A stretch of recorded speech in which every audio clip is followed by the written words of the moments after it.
Alors, on continue aujourd'hui les cours sur l'ARED avec le chapitre numéro 8 où cette fois on va parler de la réception télé terrestre. La dernière fois on avait parlé de la réception satellite. Donc là cette fois on va parler des antennes TNT qui sont sur le toit des habitations. C'est la solution qui est encore la plus simple et la plus répandue actuellement pour recevoir gratuitement la télévision numérique en France. Donc on va rapidement voir les principes de fonctionnement. Donc le principe, on l'a déjà vu dans le cours sur les différentes sources vidéo. Donc le principe, c'est que j'ai un centre de diffusion qui va faire l'enregistrement ou la diffusion des chaînes. Ça va passer par le réseau de distribution en câble. Ce réseau de distribution alimente différents relais de TNT, et ces relais de TNT vont passer sur des ondes électromagnétiques, donc du Digital Video Broadcasting, DVB-T terrestrial, donc terrestre, et ça va être capté par les antennes situées sur le toit des habitations, ou éventuellement les antennes mobiles sur les véhicules. Donc c'est une diffusion terrestre entre un émetteur et un récepteur en utilisant des ondes électromagnétiques. Le principe de l'émission TNT, au niveau de ce qui se passe avant l'émetteur. Donc on a les studios d'enregistrement, donc on peut avoir de la vidéo, de l'audio, on peut y transmettre aussi des données puisqu'on est sur du numérique. Et donc tout ça, ça constitue un programme. Donc par exemple M6 disons. Et donc j'arriverai à mettre sur un seul multiplex, c'est-à-dire un canal en TNT. Donc ce diagramme il est un petit peu vieux. Aujourd'hui on arrive à mettre 5 programmes en haute définition, pas 6, sur un seul multiplex en TNT. Ce diagramme il date de l'époque où on n'était pas en haute définition, donc on arrivait à en mettre 6. Maintenant on arrive à en mettre 5 en haute définition. Donc ça veut dire que là où je mettais une seule chaîne analogique, en numérique j'arrive à en mettre 5, et encore en haute définition. Donc là on va donc mélanger ces 5 programmes sur le même canal de réseau, et puis ensuite on va faire le codage de canal, donc on va brasser les différents programmes, on va faire un peu de filtrage, un peu de mise en forme, et ensuite ça va rentrer dans la modulation. Donc la modulation, ça c'est ce qui va permettre d'ajouter ça sur la porteuse. La porteuse, c'est les ondes qui sont utilisées pour transporter les 0 et les 1 numériques, Et donc là ensuite on va passer sur l'émission. Donc pour résumer, on peut dire que la TNT utilise un système de multiplex pour permettre de transmettre 5 programmes en HD, codés en MPEG-4, donc ça c'est l'encodage vidéo numérique, sur un seul canal utilisé autrefois en analogique. Donc évidemment, on utilise un encodage pour gagner un petit peu en bande passante, puisque si on devait envoyer les trames vidéo non encodées, il nous faudrait beaucoup trop de débit. Donc les différents multiplex, j'ai dit qu'on pouvait mettre plusieurs chaînes là où on avait une seule chaîne en analogique, donc sur une seule fréquence, un seul canal. Donc en France on utilise 6 multiplex, le R1, R2, R3, R4, R6, R7. Le R5 avait été utilisé, il a été abandonné depuis, et donc là on retrouve les différentes chaînes qu'on a l'habitude de voir, chaînes dites de la TNT. Donc par exemple sur le multiplex R2 on va retrouver BFM TV, D8, D17, alors je sais plus, je crois qu'elles ont changé de nom maintenant, Gulli et iTélé. Donc en 2017, c'est là où j'ai pris cette illustration, on avait 6 multiplex différents qui sont diffusés en France sur des canaux différents, suivant les relais d'émission. Alors effectivement, le multiplex R1 n'est pas forcément sur le même canal sur l'émetteur. Parce qu'en fait, ça va dépendre de l'émetteur, et ça va dépendre aussi s'il y a d'autres émetteurs dans la même région qui risquent de se perturber. Il ne faut surtout pas qu'ils envoient ça sur le même canal.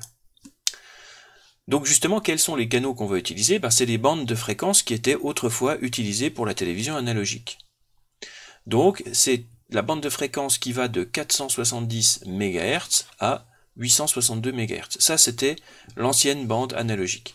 En 2009-2011, on est passé au tout numérique, c'est-à-dire qu'on a complètement stoppé la diffusion de l'analogique, et là, on avait la TNT qui était sur 8 multiplex, c'est-à-dire 8 canaux nationaux. Et puis, on a libéré la bande des 800 pour la téléphonie, la bande des 800 MHz. Ensuite, entre avril 2016 et juin 2019, on a encore réaffecté la bande des 700 pour la 4G en téléphonie, et donc on a encore rétréci la bande utilisée pour la TNT. C'est pour ça qu'à cette époque-là, dans certaines régions, il fallait rajouter des filtres sur la réception sur le toit, sur l'antenne, pour pouvoir éviter que la 4G ne perturbe la réception de la TNT. Voilà. Donc la TNT, on la diffuse plus que sur 6 multiplex entre 470 MHz et 694. Donc la bande des 700 a été réaffectée à la téléphonie complètement. Maintenant, au niveau du récepteur, qu'est-ce qui se passe? Au niveau du récepteur, on a les ondes hertziennes qui viennent donc de l'émetteur TNT, qui sont réceptionnées par l'antenne qui est sur le toit. On descend par le câble coaxial, et là, on arrive dans le téléviseur. Tout ça, c'est à l'intérieur du téléviseur. On a la première fonction qui est la fonction de syntonisation. En anglais, on dit que c'est le tuner. En fait, on va baisser en fréquence. On va partir de la fréquence porteuse, donc par exemple 500 MHz, et on va le baisser sur une fréquence intermédiaire, qui est beaucoup plus basse. Et cette fréquence intermédiaire, c'est celle-là qui va transporter les données numériques, qui va ensuite falloir démoduler. Donc ça, c'est la démodulation coFDM, et là-dessus, on va récupérer les données numériques, les 0 et les 1. C'est ce qu'on appelle le flux MPEG. Donc là, on a fait le décodage de canal. Ça veut dire qu'on a décodé tout ce qui servait à transporter le flux numérique. Ensuite, il faut encore décoder le flux numérique, c'est ce qui se passera après sur le décodage de source. Et ça se fait essentiellement dans un microprocesseur. Et donc ce microprocesseur, en fait, il fait un décodage MPEG. Il a une certaine puissance de calcul, il est fait pour ça, pour faire du décodage MPEG. Comme tout microprocesseur, il va utiliser de la mémoire flash, il va utiliser de la mémoire morte, une EPROM, il va avoir de la connectique comme de l'USB ou des lecteurs de cartes si jamais il faut faire du décodage de chaînes payantes par exemple. Mais on va avoir aussi de la RAM qui va être utilisée pour le fonctionnement du microprocesseur. Et enfin, on va récupérer les données audio et vidéo qui vont nous servir à regarder le canal qu'on a décidé de regarder. Donc l'audio, ça peut sortir directement en numérique. Donc on a vu dans les chapitres précédents qu'on avait une prise RCA numérique qui nous permettait de récupérer le signal SPDIF pour avoir du 5.1 en numérique et l'envoyer directement sur un ampli home cinéma par exemple.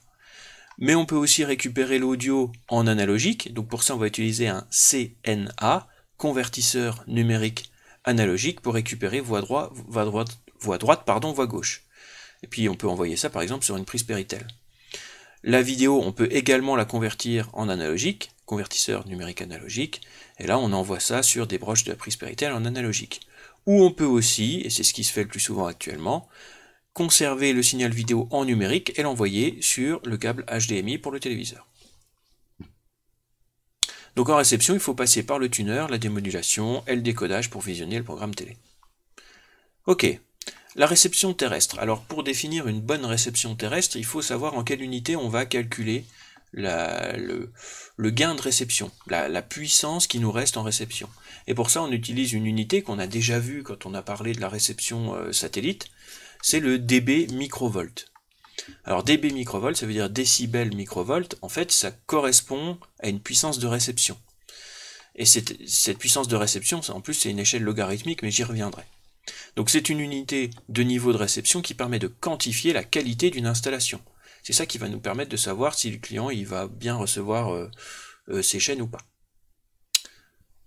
Alors, le niveau restant à la prise, qu'on a déjà vu dans le chapitre précédent, donc c'est-à-dire après toutes les pertes qu'on va subir au niveau de l'antenne, des câblages, des répartiteurs, des prises, etc., on peut le résumer dans un tableau où on dit, par rapport à ce qui reste au niveau de la prise, on va donner une note à la réception, et puis on va pouvoir dire si elle est suffisante, satisfaisante, etc.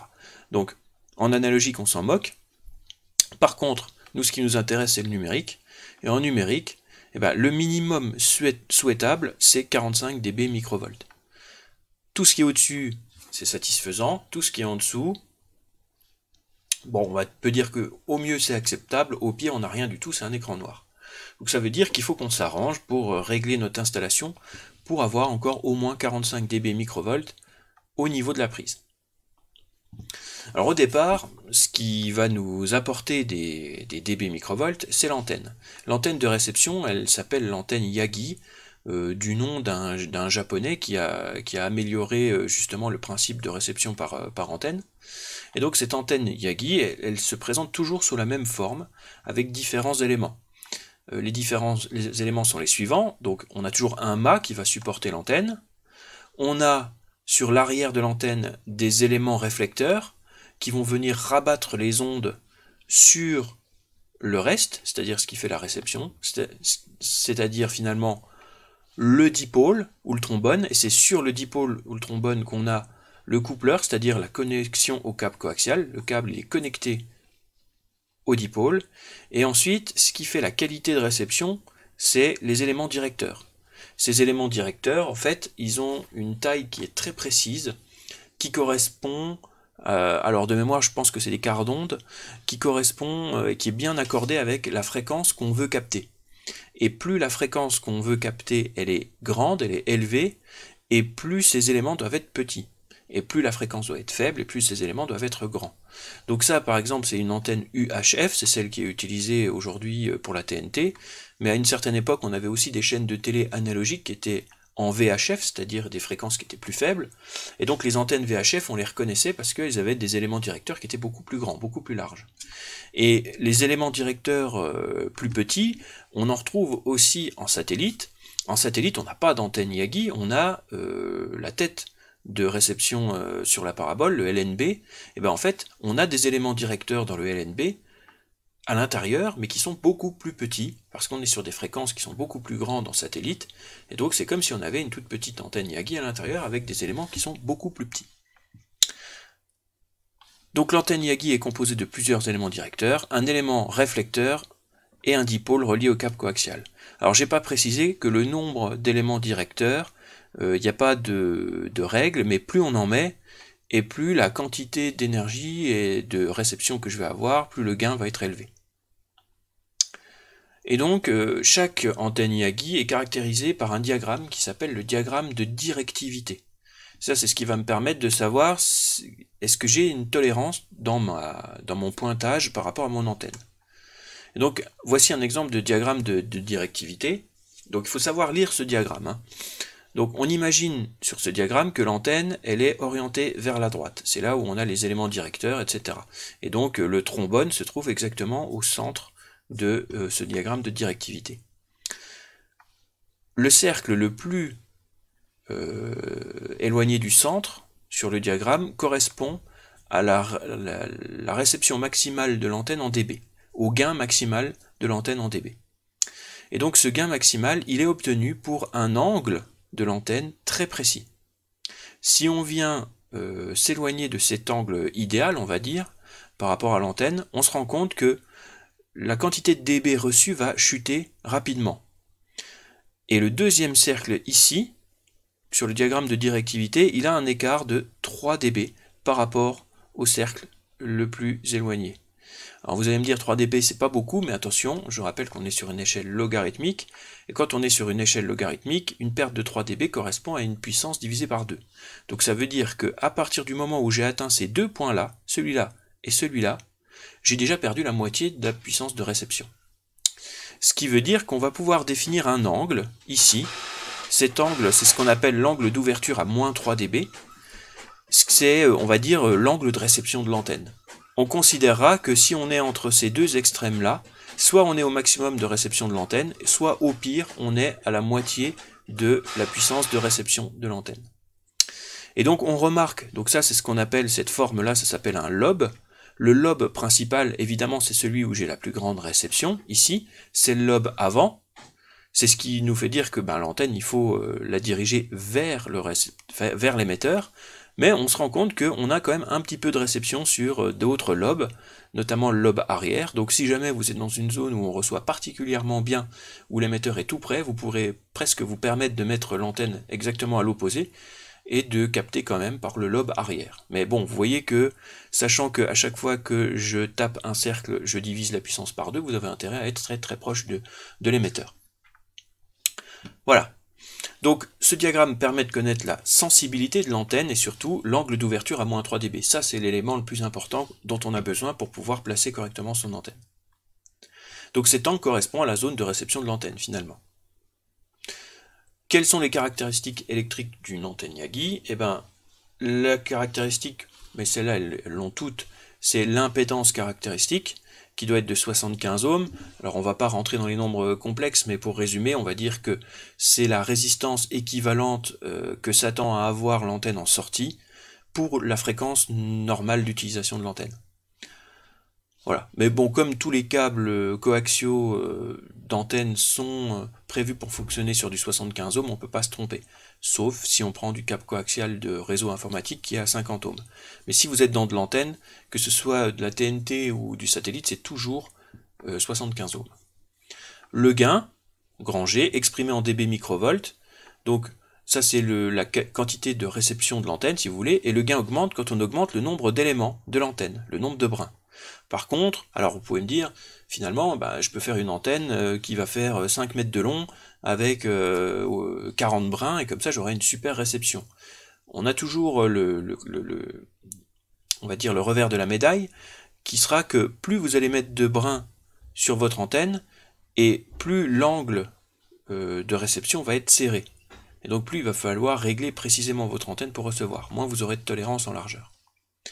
La bande passante, c'est les fréquences qu'elle est capable de recevoir. Aujourd'hui, toutes les antennes vendues sont des antennes UHF, donc on n'a pas à se poser de questions. La directivité, c'est justement ce dont je viens parler. La directivité, c'est la largeur de cet angle de réception. Plus il est large, et plus je serai tolérant sur le réglage de l'antenne. Voici un autre exemple d'antenne Yagi. Donc là, celle-là, c'est une antenne qui va avoir un angle de directivité qui va être très large. Si on regarde le diagramme, on se rend compte que l'angle à -3 dB, il part d'ici et il va jusque là. Donc ça veut dire qu'on est très très large, on a beaucoup de tolérance au niveau du réglage, mais par contre, on va avoir un gain max de l'antenne qui va être relativement faible. Donc le lobe principal, il est très peu long et il est très large. Ça, c'est typiquement le genre d'antenne qu'on peut utiliser en ville, quand on n'est pas loin de l'émetteur, mais qu'on n'a pas envie de se prendre la tête à faire un réglage fin, ou si on ne le voit pas directement depuis l'emplacement de l'antenne. Une autre caractéristique importante, c'est que un diagramme de directivité, on va le représenter en vue du dessus, mais finalement, on peut le représenter aussi en 3D. Et il faut savoir qu'on a un certain angle à -3 dB aussi sur l'axe vertical. Donc là, par exemple, sur les dB, au plus fort on est à 16,5, et donc si je descends à -3 dB, du coup on serait à 13,5, on va dire toute la zone en rouge ici, enfin violet même, toute la zone en violet, on peut dire que c'est l'angle de réception de cette antenne. Donc une fois qu'on a parlé de l'antenne, maintenant il faut parler du câble. Donc le câble, on en a déjà parlé sur la vidéo sur la réception satellite, c'est le même, hein, c'est un câble coaxial. Donc il est composé d'une âme en cuivre. Autour de cette âme en cuivre, on a un diélectrique, c'est un isolant en plastique. Autour, on a un feuillard, une tresse, voire même les deux. Alors le feuillard, c'est une feuille d'aluminium, hein, la tresse, c'est de la tresse d'aluminium ou de cuivre. Et puis autour, on a une gaine qui protège ça. Donc le câble utilisé, c'est un câble coaxial qui doit être adapté, donc il a aussi une impédance de 75 ohms. Et donc, plus la fréquence du signal augmente, plus je vais avoir de pertes. Donc il existe plusieurs types de câbles. On en a déjà parlé aussi sur la vidéo où je vous explique comment réaliser une fiche F.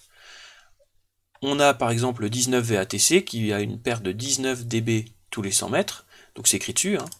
Le 17 VATC, qui est, on va dire, le standard actuellement, qui a une perte de 17 dB tous les 100 mètres, etc., etc. Donc le premier chiffre correspond à la perte pour 100 mètres. Ensuite, on a besoin également d'amplificateurs. Donc contrairement, on va dire, au satellite, où là, j'ai pas besoin d'intercaler normalement d'ampli entre la parabole et mon téléviseur, Là cette fois, j'ai pas d'élément dans le téléviseur qui va alimenter éventuellement une antenne ou une amplification, donc je vais être obligé d'intercaler des amplificateurs. C'est très rare qu'on puisse faire une réception TNT sans avoir besoin de mettre des amplis.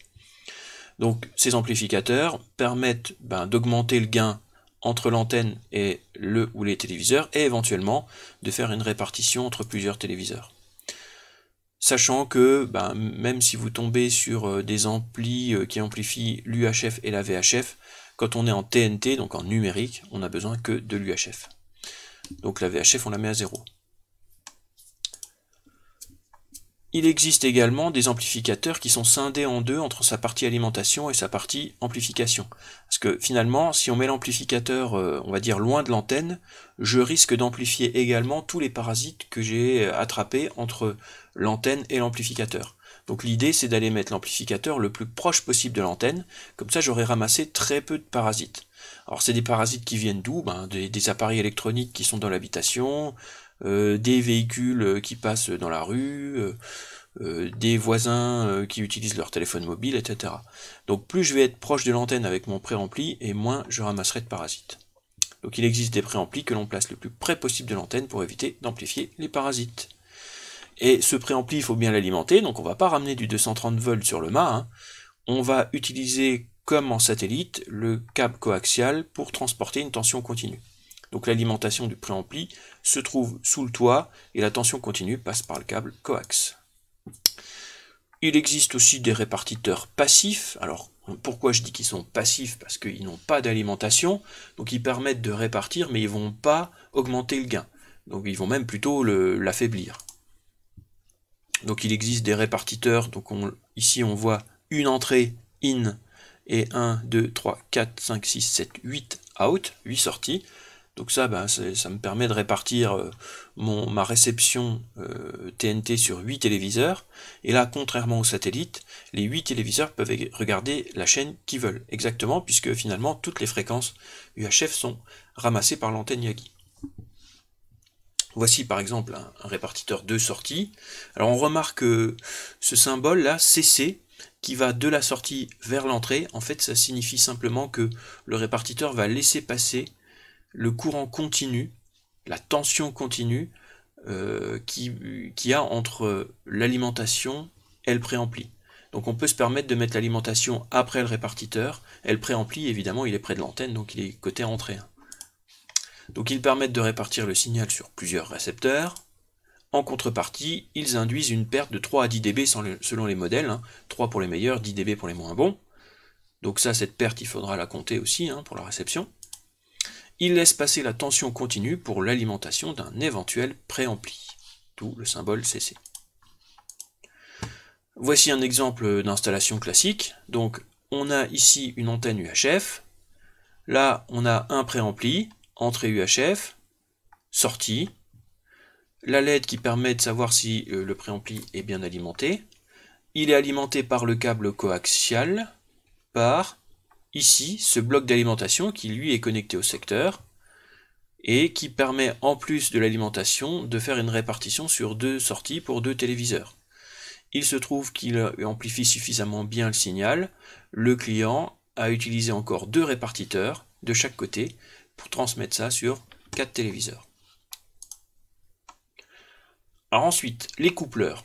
La différence entre les répartiteurs et les coupleurs. Les coupleurs, on en a déjà parlé sur le satellite. En fait, ça va nous permettre d'économiser du câble. On va utiliser le même câble coaxial pour faire passer les fréquences TNT et les fréquences satellites. Pourquoi? Parce que c'est pas du tout les mêmes fréquences. On voit que sur la TNT, on est plutôt entre 5 et 860 MHz, et sur le satellite, on est entre 950 et 2,15 GHz. Donc là, du coup, comme on n'est pas sur les mêmes fréquences, les signaux ne vont pas se perturber, donc je peux me permettre de les faire passer dans le même câble coax. Et à l'arrivée, donc, je vais avoir un autre coupleur qui va répartir la TNT et le satellite. Donc les coupleurs permettent de faire passer des signaux terrestres et satellites sur le même câble. Remarque, on peut utiliser un répartiteur, c'est-à-dire ça, à l'envers, comme coupleur.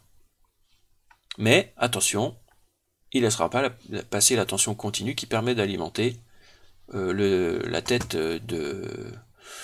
de la parabole. Alors on trouve encore chez les clients certains T et raccords, ces trucs-là. Alors ça, quand on en rencontre, il faut absolument les enlever le plus rapidement possible. Ces choses-là, comme celle-là ça va un peu mieux, mais celle-là c'est vraiment des cochonneries. Donc ça ramène de la perte et des parasites. Donc on oublie, les T et les raccords utilisés en antenne analogique ne sont pas adaptés. Ils peuvent créer des pertes énormes et des ondes réfléchies qui perturbent la réception, parce qu'en fait ils se comportent, si jamais le contact n'est pas très bon, même comme un miroir d'ondes, et je vais renvoyer des ondes vers le récepteur TNT, et je peux même l'abîmer comme ça. Donc ça, on enlève. La mise en œuvre, comment on fait réellement pour mettre ça en service? Et bien la première chose à faire, c'est de savoir quel est l'émetteur dont on dépend.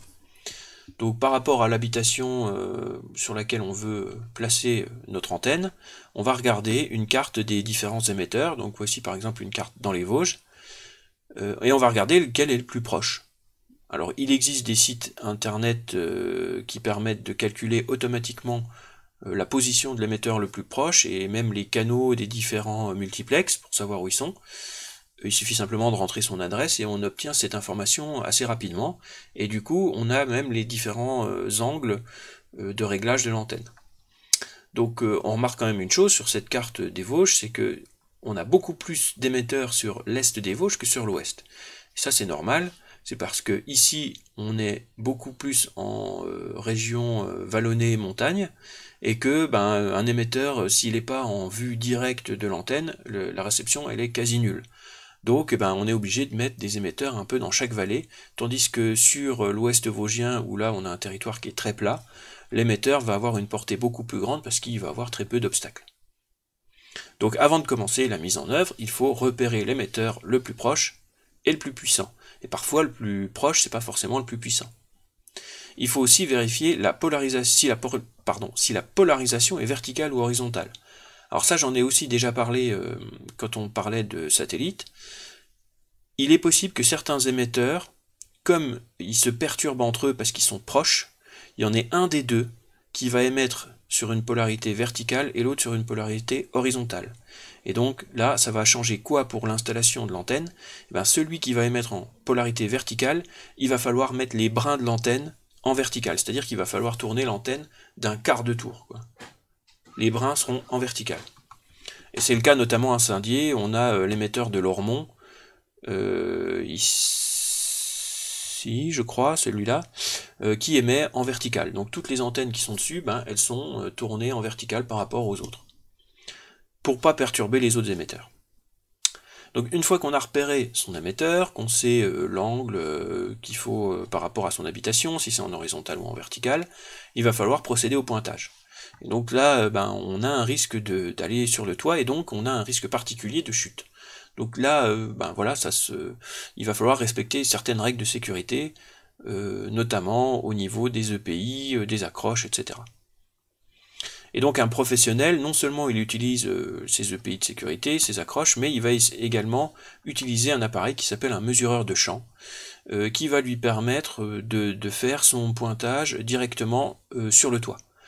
Donc il va calculer la puissance de réception sortie d'antenne, et puis il va faire le réglage de l'angle le meilleur, et l'appareil va lui dire à quel moment il doit fixer le boulonnage de l'antenne pour qu'elle ne bouge plus. Donc le pointage de l'antenne doit être effectué en respectant les règles de sécurité du travail en hauteur. Pour le réaliser, les professionnels utilisent un mesureur de champ. Alors, si on n'a pas de mesureur de champ, on peut aussi utiliser le logiciel intégré à son téléviseur pour faire le pointage. Donc souvent ce logiciel il est représenté par deux barres. Donc déjà on choisit le canal sur lequel on veut pointer, donc ce serait une bonne idée déjà de connaître quels sont les canaux qui donnent les multiplex de la TNT, donc se référer au site internet. Et puis on a deux barres, une barre de niveau, une barre de qualité. Donc la barre de niveau va nous permettre de faire le pointage, c'est celle-là qu'il faut regarder, et la barre de qualité, elle va nous indiquer si j'ai beaucoup de parasites sur ma réception. Donc je pourrais très bien avoir un niveau de signal qui va être très grand, et par contre une qualité très faible. Et ça veut dire que on a trop d'amplification, on amplifie trop de parasites. Donc là l'idée, si on a un niveau de signal qui est très grand et une qualité qui est très faible, il faut baisser les amplis. Souvent il y a des potentiomètres dessus pour pouvoir faire le réglage de l'amplification. On baisse l'amplification, quitte à perdre un petit peu en niveau, mais à augmenter en qualité, c'est-à-dire à avoir moins de parasites. Donc il est possible de faire le pointage avec le récepteur. Si le niveau est élevé, la qualité mauvaise, il y a trop d'amplification, il faut la baisser. On a des installations collectives qui peuvent être relativement complexes quand il s'agit de répartir une seule antenne sur plusieurs dizaines d'habitations. Donc les installations collectives permettent de répartir le signal TNT sur plusieurs appartements d'un immeuble par exemple. Et on termine comme d'habitude avec l'exercice. Donc question 1, combien de chaînes en HD peut-on coder sur un seul multiplex? On a vu ça tout à l'heure. Un seul multiplex et un seul canal. En analogique, on mettait une chaîne. Au début de la TNT, on en mettait en HD 4, et là maintenant on en met 5. Donc on peut coder 5 chaînes HD sur un seul multiplex. Combien de multiplex différents sont utilisés en France en 2017? On a vu qu'il y en avait 6, et il y en a encore aujourd'hui, je crois. Quel est le niveau de réception minimum souhaitable à la prise en dB microvolts? On avait vu que pour le satellite, il nous fallait à peu près 50. On tolère en TNT jusqu'à 45 dB microvolts. En dessous, c'est plus bon.